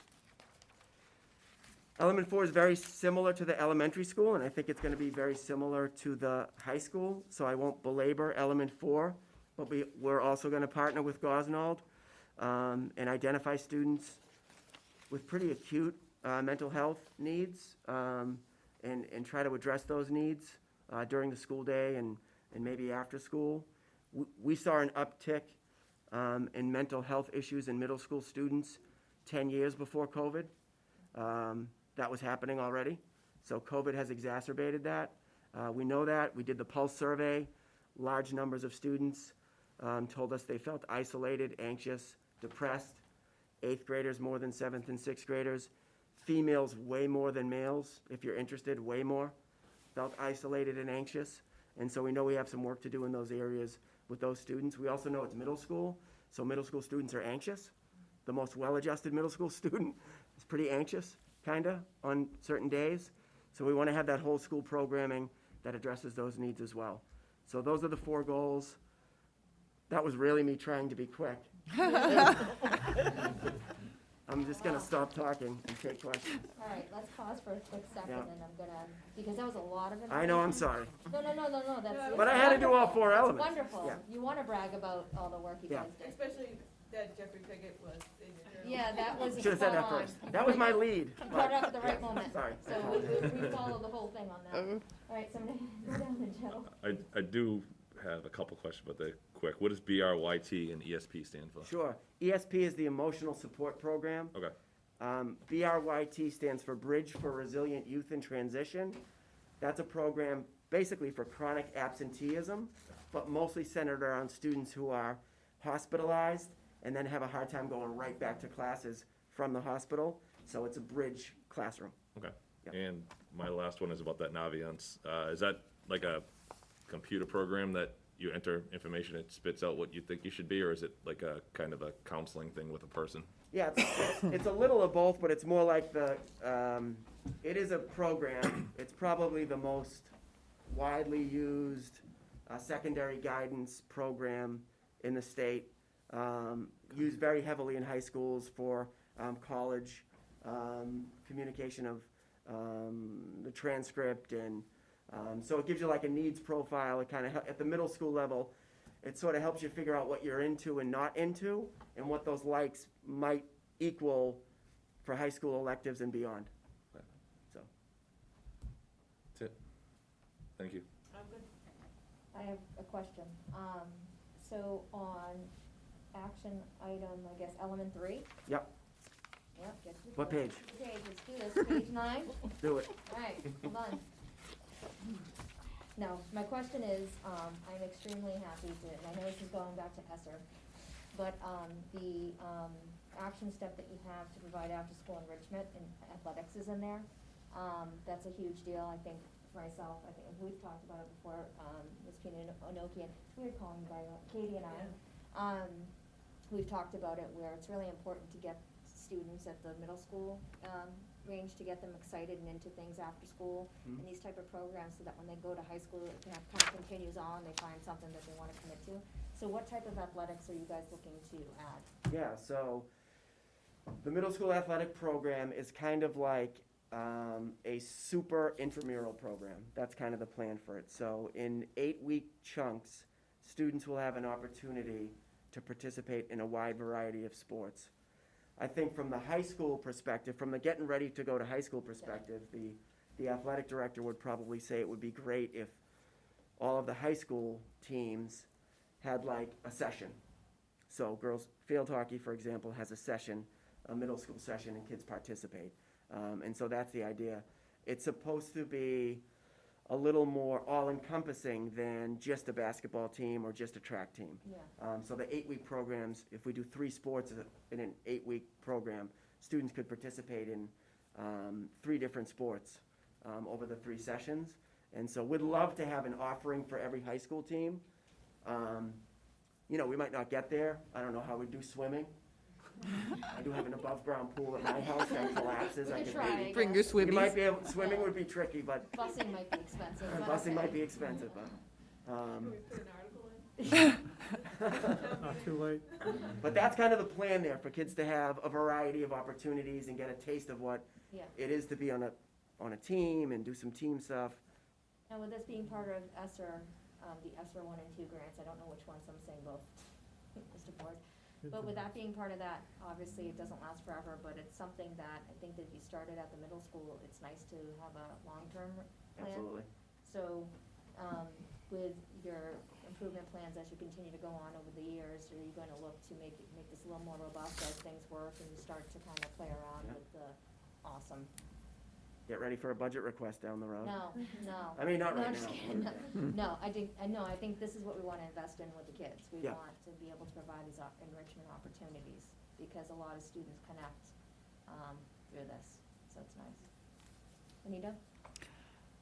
And this is just a general question, not necessarily just for middle school, because I'm sure that it applies to all the grade levels.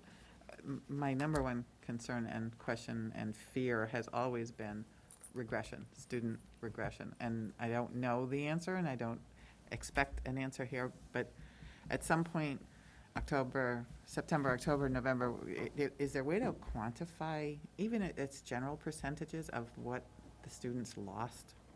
You know, I mean, is there a way? And I don't, and it could be by subject, it could be by grade class. I'm scared of the number. I don't know what it is, but I'm still scared of the number, but Yeah. I would like to see a number. Yeah, I mean, just speaking from the middle school, we do common assessments in all of our core academic subjects. Assessments that we give at the end of units, assessments that we give at the end of trimesters. Mhm. I think for us, not to say that this chasm that we might be facing would be easy, but I think it would be easy to quantify where our 7th graders are at the end of the first trimester compared to a regular year. In ELA, math, social studies, and science, it would be really easy for us to quantify it. We could kind of say these kids are sort of, 10 points behind or X number of learning standards behind, but we have common assessments. We treated our common assessments a little differently this year. We weren't looking to penalize Right. students for things that were beyond their control. But I Right. think we've had common assessments in those subjects for a while. It'd be pretty easy for us to quantify. We're all expecting it. We're all anticipating that there'll be a little Absolutely. bit of regression, but we've also had 100-block classes, and kids have been pretty resilient. I don't know. I was gonna say, I don't know. one word of hope is we started intervention groups on the 5th when the kids started to come back.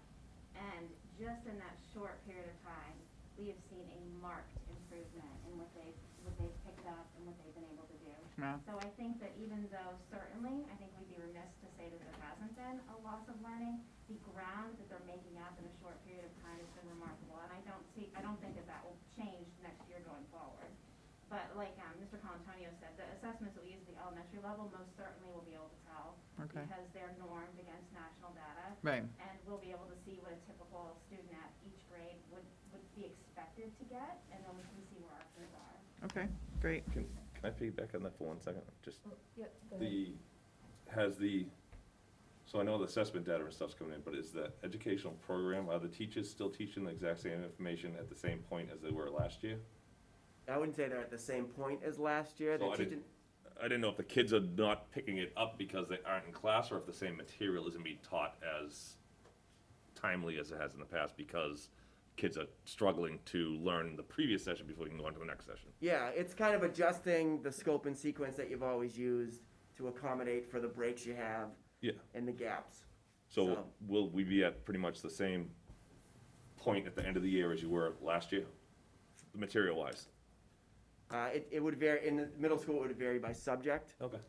I think that most math and ELA teachers know that they're gonna have a little bit of reinforcement to do at the beginning of next school year.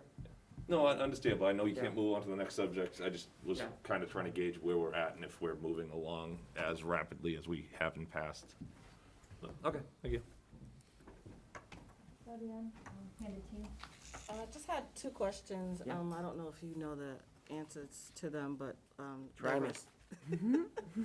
Love it.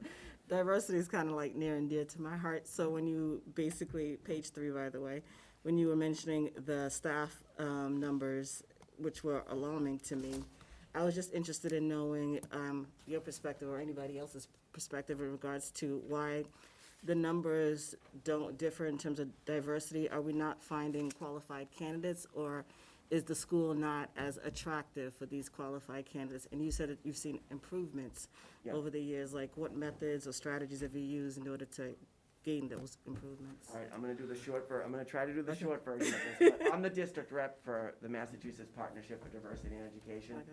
So, very near and dear to my heart. So, it is an alarming number, and I would say it's a statewide number. So, in the consortium that we're in, that Stoughton is in, there's 28 other school districts in that consortium, some urban, some suburban, all over the map, literally all over Massachusetts. All sort of in the same boat. It's all the same dilemma. So generally, student bodies are diverse across the Commonwealth, not all of them, you know. Andover is in our consortium. I love Andover. They're great. Their student body not so diverse, but not diverse. And so it's difficult to attract candidates of color. There are schools where college students of color are majoring in education and teaching, and there are a lot of schools where those numbers are disproportionately white. So it's a small pipeline to draw from anyway, and then suburban districts have to compete with urban districts for pay, and that's sometimes a dilemma. Are we just looking statewide, or are we just like casting a net nationwide? Yeah, so mostly where MPDE is focused statewide. They had a stint in the 2000s where they tried to go national, and they didn't get a lot of folks who wanted to move to New England. They went to Washington, D.C. There was an experiment, Virginia, and some other areas, and they didn't get a lot of bang for their buck. They spent a lot of money to go down there. Not a lot of folks were willing to relocate, so they haven't been sort of thinking of that for a while, but that is something that they tried but there's a lot, I could have a separate presentation about it, but there's a lot that we have done to try, so finding paraprofessionals who might be willing to become teachers. The real jackpot is finding it's your students, if they want to become teachers someday, and planting that seed, and we've done some work to try to facilitate that pipeline.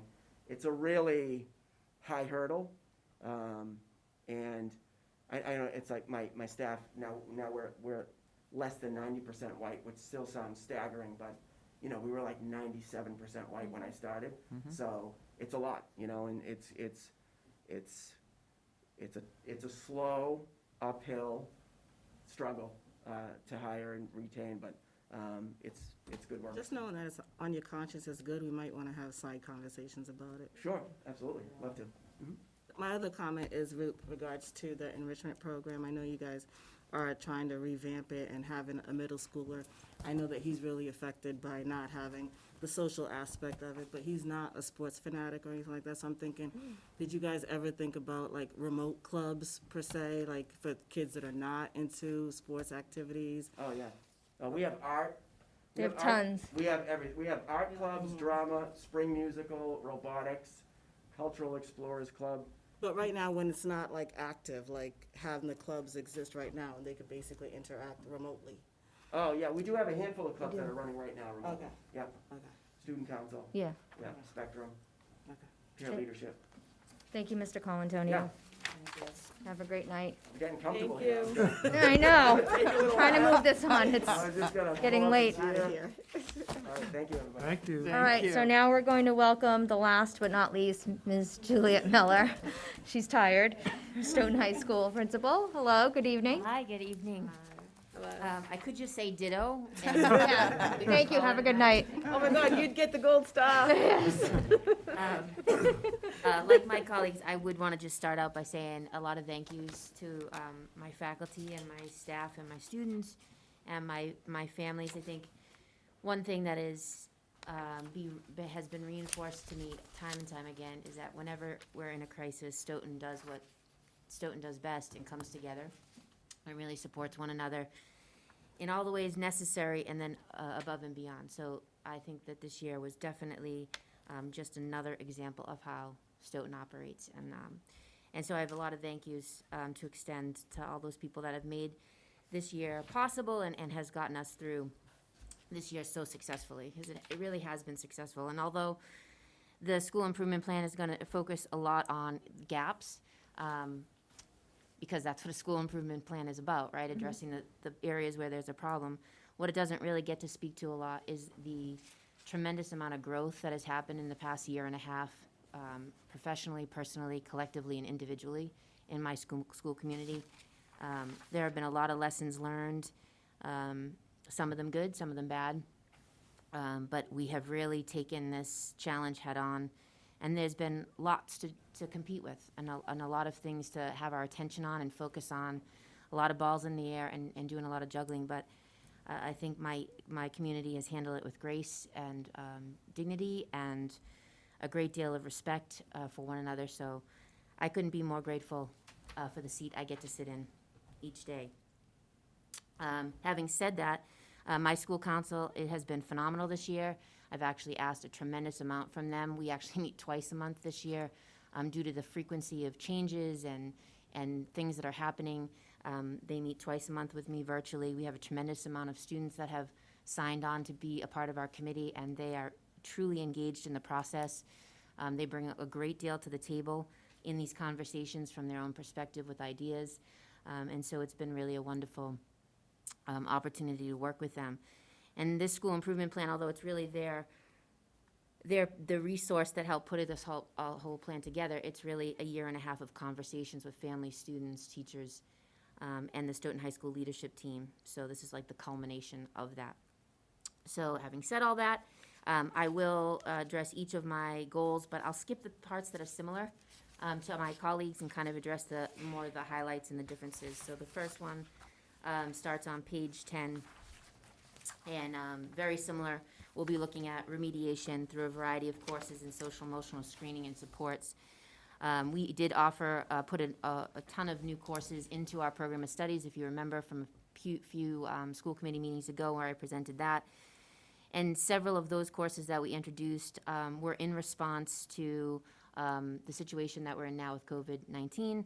It also was in response to our feedback that we were hearing from our families, our community, our children, about the kinds of courses we were teaching, the subject areas in which we were teaching, and the need for expanding into more diverse literature, more diverse voices, and a Black American history course. So those courses, all that curriculum needs to be written.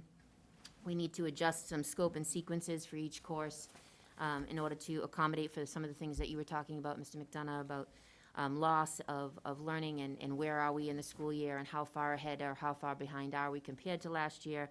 So we did, starting this school year, our directors and our leadership team worked to really look at the essential concepts in each class that needed to be taught. So it would be hard to quantify whether we're ahead or behind.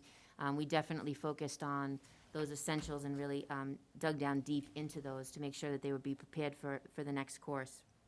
But we do have to make some adjustments to our scope and sequence as a result. So those will happen across the board.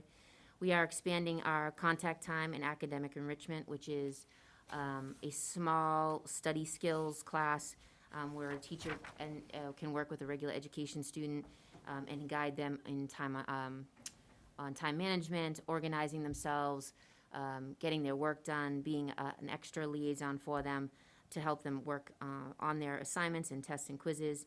We are increasing the contact time in our Math Lab 2 and Math Lab 3 classes to support in math.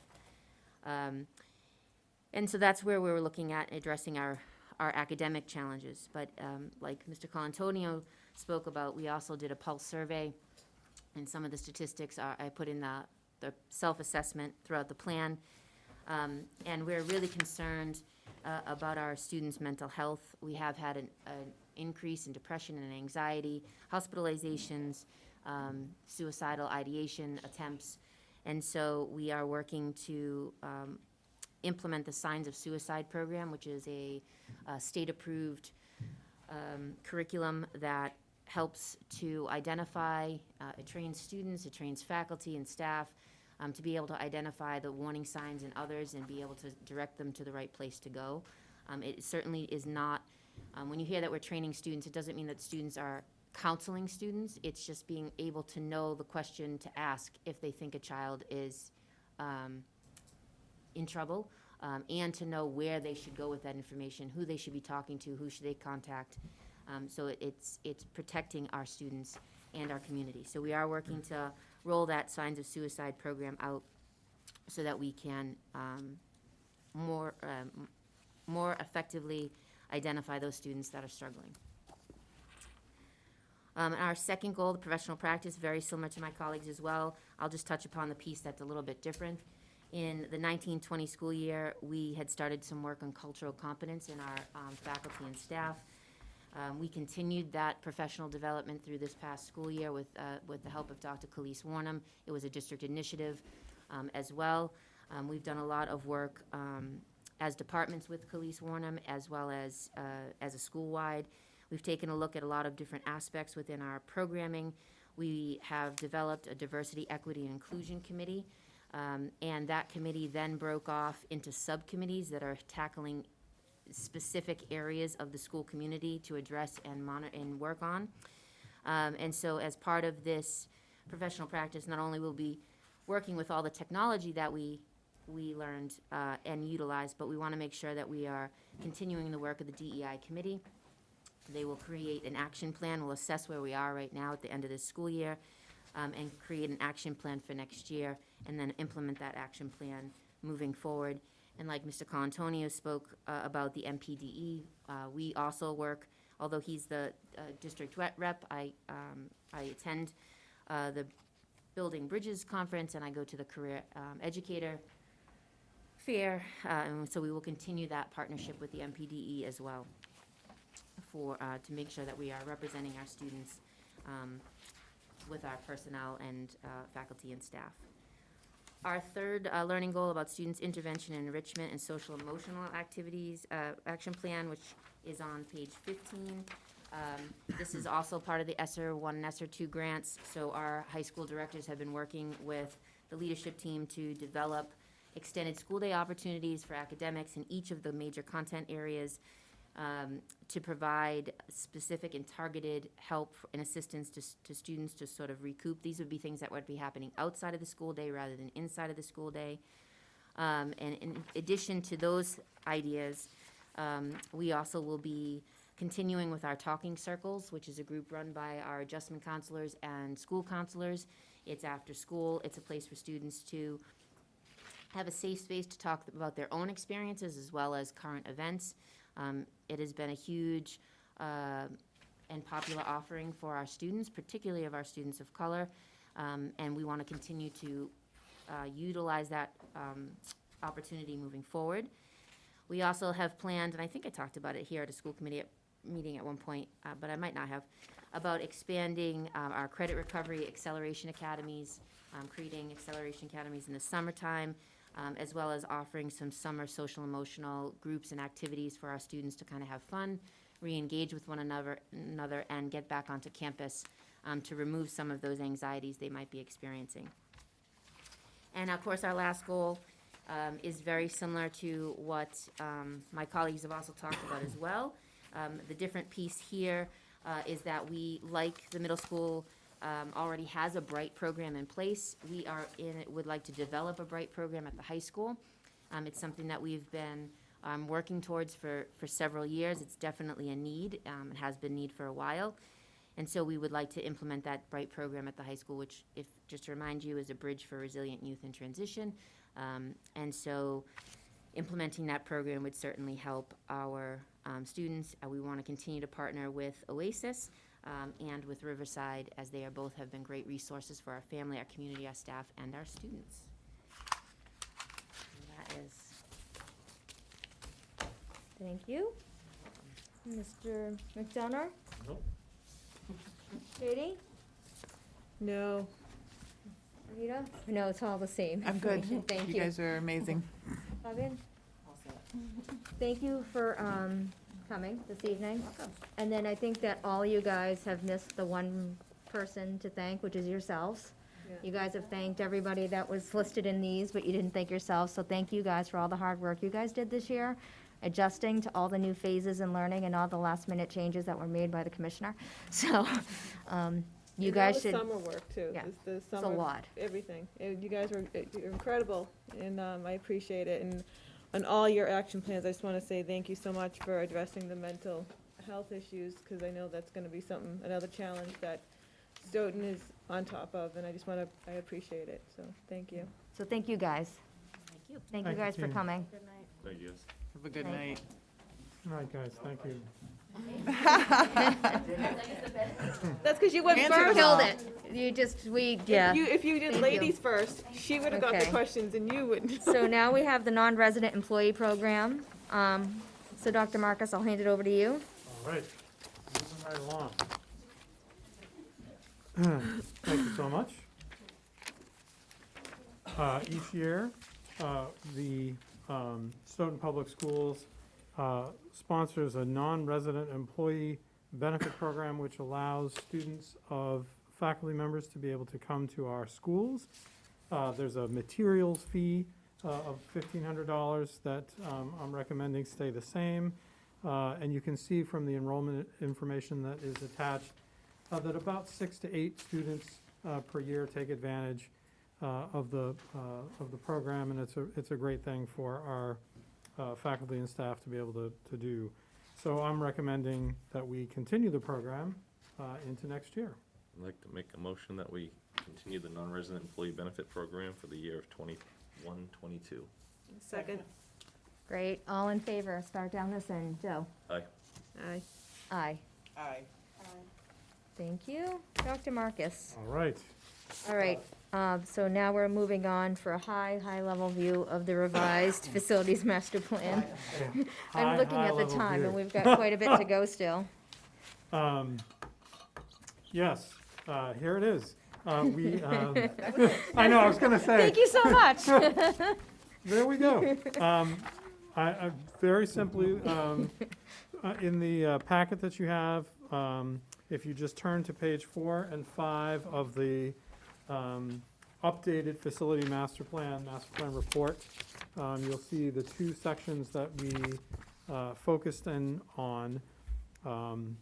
The great team, and what we did is took the initial document that you got in February, I think, January, February, and broke it down a little bit more into the specifics of what it would be to, in option 1, really looking at one school at a time. If you were going to take each school one at a time and either rebuild or start over to that far right column, you'd be looking at those different chunks of millions of dollars down to the $273 million as this year's cost. It would be hard to say that that's what it would really be over 30 years, but if you looked at 2021 numbers, that's what you're looking at.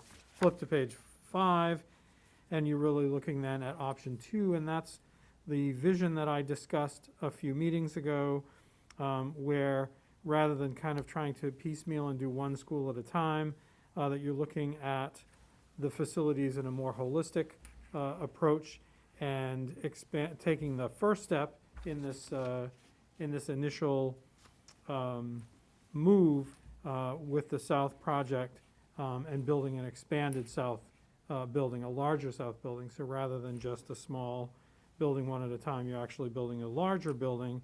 And you see that one of the key pieces of that concept is that you're getting better services and more services to a larger number of kids sooner at a less expensive price, a more efficient cost overall when you sort of are looking at that kind of consolidation in bigger buildings.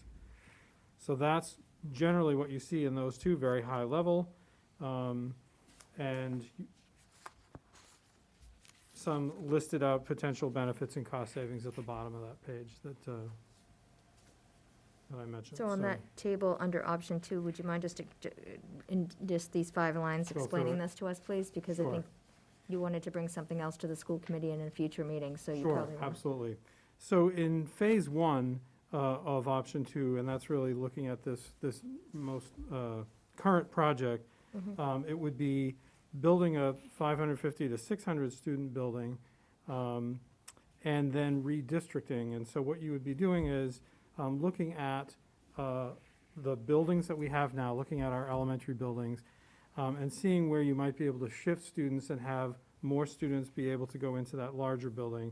So we'd really be looking at in our facilities, in this facilities master plan, when we took that initial set of observations of all the different buildings, we really looked at the Wilkins as the next elementary school that really needs to have more support and to be able to potentially be repurposed or shifted focus. And so we're in this first phase proposing that we would repurpose the Wilkins possibly for early childhood center or special education services or centralized IT, administration, things like that. There's a variety of different kinds of educational purposes that we could do. And so by doing that, shifting it to a different purpose, I kind of think about taking, if South is down in the southern part, and kind of shifting the population so that we can get that 550 to 600 students able to be in that new building. So that would be the first step, and that's something that we're really looking at, and in the feasibility study is definitely an option that we hope to explore as we look at that project. So that's the first step, the first chunk. Let me stop there and see if there's any questions or, okay. And then the second phase is really, as we talked about when we presented the initial FMPC report, is that the middle school really is a serious concern and is something that needs to be looked at sooner rather than later. And so that would be phase two, is really looking at the middle school. And we talked about building a middle school and providing, as you talked about when Mr. Colantoni was there, having the facilities and resources to have athletic programs and clubs and those kinds of things. And so we really need to find a place where a middle school can go, where you're creating an environment that's going to service a wide variety of students, wide variety of learners, from robotics to athletics to all those kinds of different things. And it likely may not necessarily be where the middle school is now, but on the Line Lumber property that we talked about might be a great location to be able to provide more services. And that's the second phase, and that's 7 to 10 years from now that would begin. And then the third phase, which is 15 years from now, now you're starting to look at the other elementary schools and potentially doing the same kind of a thing that we are thinking about for the South, that you would be doing for the elementaries after the middle school is finished, and that's, again, combining, consolidating, building a bigger school, and potentially having the Daw and the Hanson, or Gibbons and the Hanson, or something like that, that those buildings would be combined. It's hard to say that at this point exactly what that would look like, because that's 20 years or so from now, but the idea would be that overall you're reducing the number of elementary schools from 5 down to 3, and they would be slightly larger than what we have now and provide more services and have more folks all in one place. And so that's your sort of three-phase approach.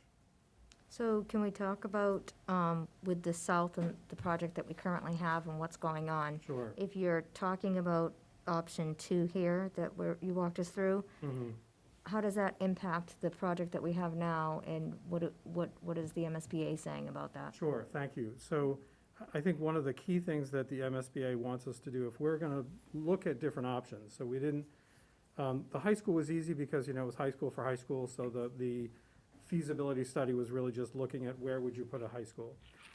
This project is a little different in that it's, where would you put a single South, but if you're going to expand that project, then what other building would you be consolidating, or how would you be shifting that around?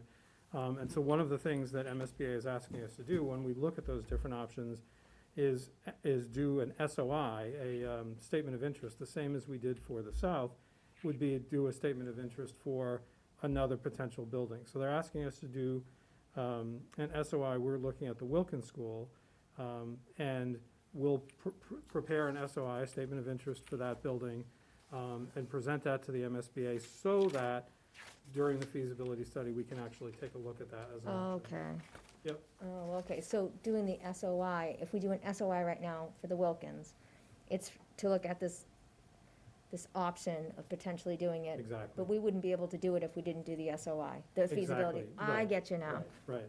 Okay. So the MSBA is really asking us, whatever you're thinking about, Okay. what are the different, and I think for us, when we look at the feasibility study, we want to keep that to a reasonable cost, and also to sort of, make it make sense for where we're headed as a community. And so that's where we, came to the idea of having the Wilkins as the SOI for this particular project. Gotcha. Joe, do you have any questions about that? No, not right now. No. I think I get it. So to do that, it's just to look at feasibility-wise what it looks like. Yeah, and it's important for folks to recognize that the feasibility study is really looking at a variety of different options, right? It's not, you don't go into that and say, okay, we already know what we're doing. So I think it's important that the FMPC put these options together and said, here's a possible direction that we could go in. As the MSBA and they call the designers, the architects, do that feasibility study, they're gonna discover different things that we hadn't even thought of before. Yeah. And I think that's really the critical piece, is to be open to the different options that they may present. And then that gives us ideas, and then we're able to go back to the community and talk Exactly. about different options. Exactly, during Possibilities, that okay. process, right. Okay, thank you. Anita? I'm good, thank you. Fabian? Wonderful. Thank you, Dr. right. Marcus.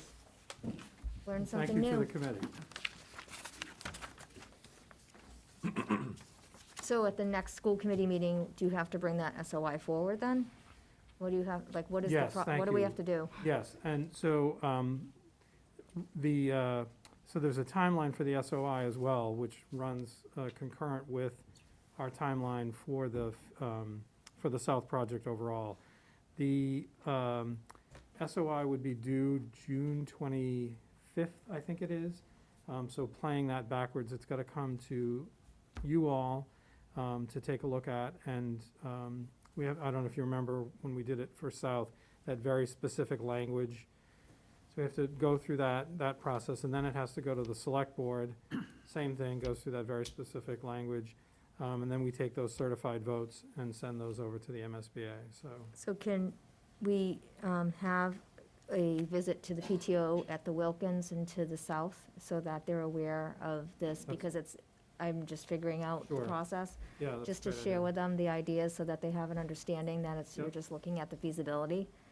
I think it's important for them to have that, and then go from there. And obviously, the select board probably would want to know or understand what we're trying to do, I guess. Better Right. bang for the buck to look at everything now. Right.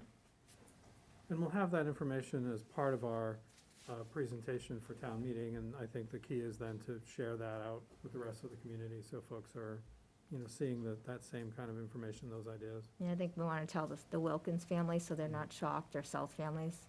Right. Okay, so June 25th is the deadline, there's a little time. Very good. So I just wrote that down. Okay, thank you, Dr. Marcus. Thank you. And then we have the Mass Hire Greater Brockton Workforce Board Connecting Activity Scholarship Acceptance. That is a mouthful. I did it. Would you like to read that? Thank you. Yeah. So one of the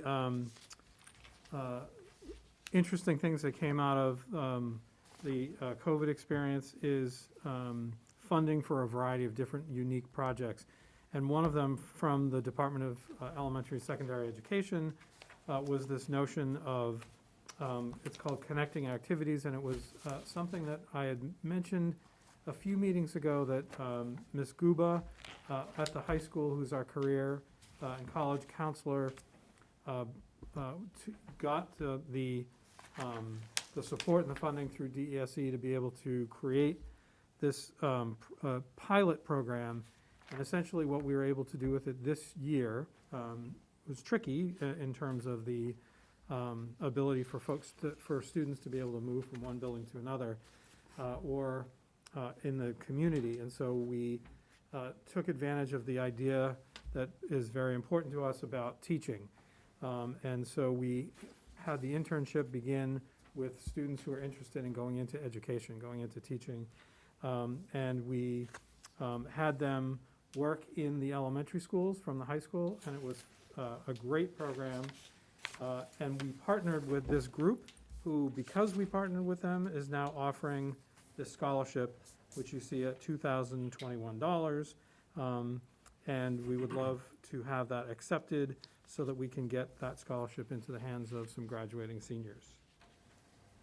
I'd like to make a motion to accept the Mass Hyatt Greater Brockton Workforce Board Connecting Activities Scholarship in the amount of $2,021. Second. Oh, all in favor? I'm writing Aye. notes. Sorry. Aye. Aye. Aye. Great, Great, thank you so much. thank you. All right. Okay, the next item under old business is the fiscal year 22 budget and articles. So what I'm going to do is pass it over to Mr. Ford to walk us through the ESSER 1 and 2 grants. You said about 3 minutes was the I presentation? can do this very quickly. Wow. Yes. I said 5, he said 3 earlier, and I take him up on it. So I only prepared 4 slides. 2 hands going here. All right, let's see. So thank you for inviting me to speak tonight. So as you know, we've received 2 grants. We've actually received the funding allocation for 2 of the federal grants. The third is in the works, ESSER 1 and ESSER 2. These grants are supplemental in nature, and they're basically both designed to allow us to address issues related to the pandemic, including things like learning loss and other things that we might need to do in order to address with our physical planner kids, what's happened in the past, what we're going to be dealing with in the future, and also to help us prepare if this ever happens again. So if we could go to the first slide, Dr. Marcus. So the first grant is the ESSER 1 grant. That's going to be an FY '22 grant. It's about $450,000 of supplemental funding. The way the funds are allocated for the ESSER 1, 2, and 3 is a proportion of the overall grant based on our Title I proportion. So if we got X percentage of the overall state Title I grant, we would get the same proportion of the overall ESSER 1, ESSER 2, and ESSER 3 grants. These grants are specifically there to address the impact of COVID-19. And when you look at the way that we do the funding, we can use the same funding mechanisms to authorize funds that we use for our title grants, as well as our SPED grant and the McKinney-Vento Act. So basically, they've opened it up to all the different things we do that are supplemental in nature or